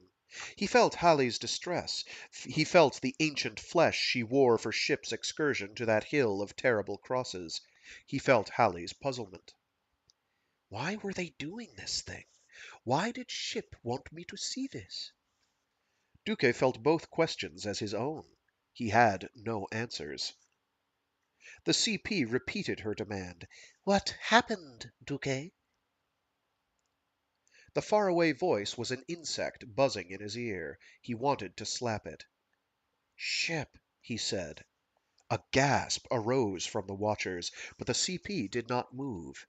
Is Ship returning? The CP asked. The question enraged Duque. He wanted to concentrate on the Hallie Eckel dream. If only they would leave him alone, he felt he might find answers to his questions. The CP raised her voice. Is Ship returning, Duque? You must answer. Ship is everywhere, Duque shouted. His shout extinguished the Hallie Eckel dream completely. Duque felt anguish. He had been so close. Just a few more seconds. The answers might have come. Now Vata dreamed a poet named Kero Peniel and the young Wheela woman of that earlier dream. Her face merged with drifting kelp, but her flesh was hot against Peniel's flesh, and their orgasm shuddered through Duque, driving away all other sensations. The CP turned her protuberant red eyes toward the watchers. Her expression was stern. You must say nothing of this to anyone, she ordered. They nodded agreement, but already some among them were speculating on who might share this revelation. Just one trusted friend or lover. It was too great a thing to contain. Ship was everywhere. Was Ship in this very room in some mysterious way?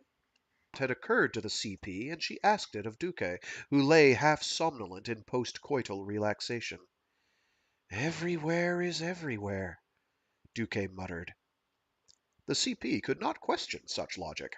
She peered fearfully around her into the shadows of the Vata room. The watchers copied her questioning examination of their surroundings.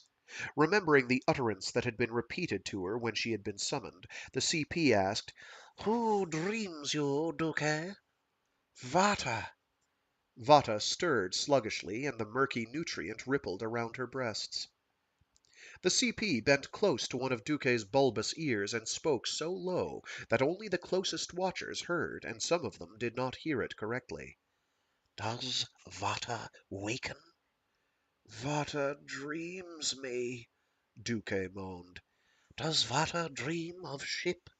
Yes. He would tell them anything if only they would go away and leave him to these terrible and wonderful dreams. Does Ship send us a message? The CP asked. Go away! Duque screamed. The CP rocked back on her heels. Is that Ship's message? Duque remained silent. Where would we go? The CP asked. But Duque was caught up in Vata's birth dream and the moaning voice of Wheela, Vata's mother. Sorry, Wheela is Vata's mother. That's the connection to the previous. My child will sleep in the sea. Duque repeated it. The CP groaned. Duque had never before been this specific. Duque, does Ship order us to go down under? She demanded. Duque remained silent. He was watching the shadow of Ship darken a bloody plain, hearing Ship's inescapable voice. I travel the Ox Gate. The CP repeated her question, her voice almost a moan, but the signs were clear. Duque had spoken his piece and would not respond further. Slowly, stiffly, the CP lifted to her feet. She felt old and tired, far beyond her 35 years. Her thoughts flowed in confusion. What was the meaning of this message? It would have to be considered with great care. The words had seemed so clear, yet might there not be another explanation? Are we Ship's child? That was a weighty question. Slowly she cast her gaze across the awed watchers. Remember my orders. They nodded, but within only a few hours it was all over Vachon. Ship had returned. Vata was awakening. Ship had ordered them all to go down under. By nightfall, 16 other islands had the message via radio, some in garbled form. The Mermen, having overheard some of the radio transmissions, had questioned their people among the Vata watchers and sent a sharp query to the CP. Is it true that Ship has landed on Pandora near Vachon? What is this talk of Ship ordering the islanders to migrate down under? There was more to the Merman query, but CP Rocksack, realizing that Vata security had been breached, invested herself in her most official dignity and answered just as sharply. All revelations concerning Vata require the most careful consideration and lengthy prayer by the chaplain psychiatrist. When there is a need for you to know, you will be told. It was quite the curtest response she had ever made to the Mermen, but the nature of Duque's words had upset her, and the tone of the Mermen message had been almost, but not quite, of a nature to bring down her official reprimand. The appended Mermen observations she had found particularly insulting. Of course she knew there could be no swift and complete migration of islanders down under. It was physically impossible, not to mention psychologically unadvisable. This, more than anything else, had told her that Duque's words required another interpretation. And once more she marveled at the wisdom of the ancestors in combining the functions of chaplain with those of psychiatrist.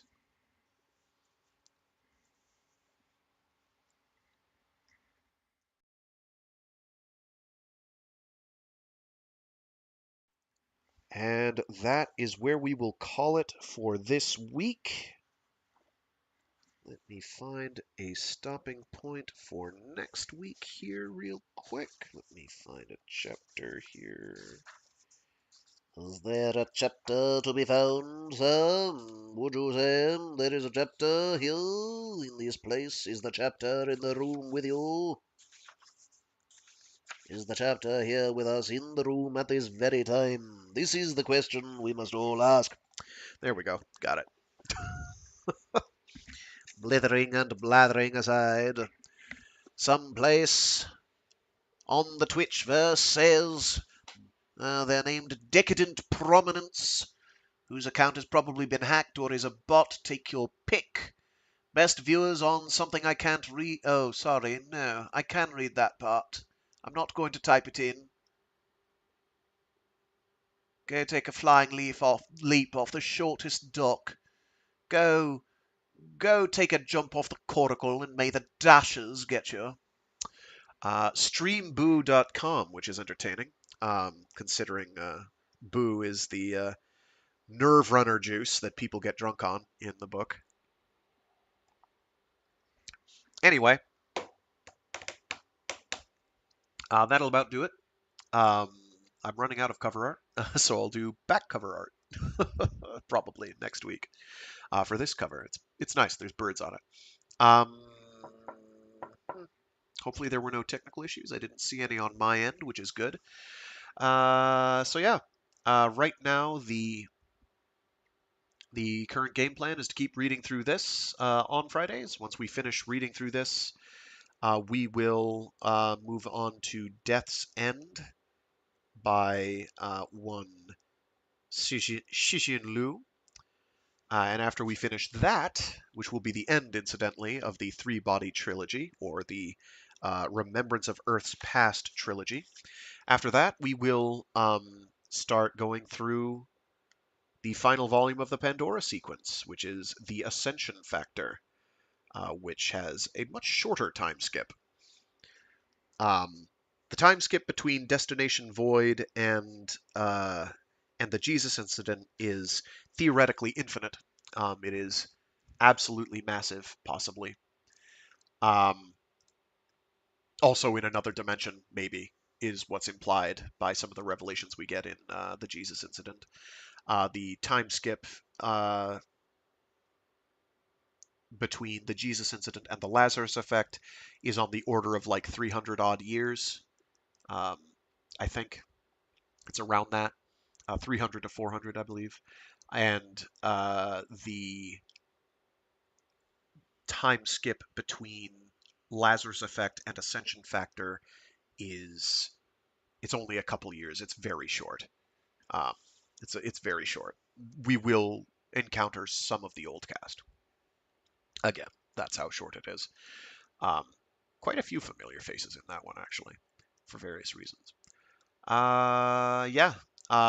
Mondays we'll be reading through Full Metal Panic Book 1, Volume 1, um, which is comprised of 3 books. Um, and on Wednesdays we'll keep reading through Absolution. This coming Wednesday is going to be a pretty dramatic and important one. And then things get wacky. Considerably wacky. Anyway, that's about the game plan going forward. Hope people enjoyed. If you didn't enjoy, sorry. Tell me what I'm doing wrong. Um, if you did enjoy, I'm glad. That's good. I ask nothing more of you. Goodbye. You are dismissed. No, if you want to do whatever you want to do with that information. I hope you do enjoy it.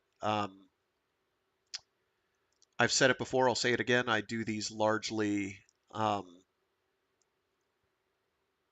for my own self-aggrandizement or self-enjoyment. I enjoy the act of reading aloud, even if I don't do it tremendously well. Not on I would not say I am professional quality, but I enjoy doing it. I'm having fun. I will continue doing this as long as I have fun. That's the entire point. Um, I do not have any desire or need to be remunerated. Um, that other people have been tuning in is kind of wild to me. I honestly don't think I really expected it. Uh, that other people are actually enjoying it too is icing on the cake. So hopefully people continue to enjoy. Anyway, with that, I'm going to leave you all. Stay safe, stay sane, and be decent to each other. Um, you'll notice that's maybe a kind of a recurring message being delivered throughout this series. Maybe post Destination Void, you're going to see it come up more than once. Um, but yeah.